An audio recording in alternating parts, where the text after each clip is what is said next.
काय तर जस्ट आता हे आमचे चिमुकली मिळून रस्त्यात भेटलेले मुलं होते बरे, कसं झेंडू सारखे दिसतात ना, कसं झेंडू बामासारखे. आणि आम्ही चर्र बोकडीची दाढी, आम्ही फर्स्ट इयरचे होतो मुलं, निरागस निर्गुण असे मुलं, त्यांच्यापेक्षा तर बेटर होतो आम्ही, कारण समजदार बोट दाखवतो. आम्ही पोहोचलो होतो शेगावला. आधीपासून सांगतो कसा आमचा अकोला ते शेगाव हा सफर झाला.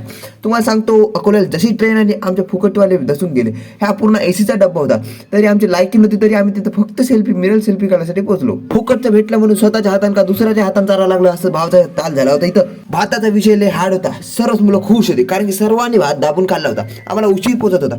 माझ्या मित्राच्या हा व्हेज भातात नॉनव्हेज सारखं पीस येऊन गेलं. कसं यार का होऊन गेलं का माहित. मी तेच म्हटलं आमचा युनिव्हर्सिटीचा बिबट्या नेला कुठं. इथं येऊन होता वाटते तो बिबट्या, बिबटी नित्य होती, पण बिबट्या कुठं गेला, बिबटीनेच होती इथं का माहित बा. हा आमच्या टीसीचा दूरचा ना, याला पण आम्ही सर्व मागं झालो, कारण की त्यांचा नाच केला तर आम्हाला आता खावं असं वाटतं. हा मिरर सेल्फीत काढलो हा रेल्वे स्टेशनमध्ये. काही मुलं आमची खूप छान होती, खाली मुसून बडा हवा नेचर ब्युटीवाला भांदुर्गी आणि दुर्गिस्ता आले.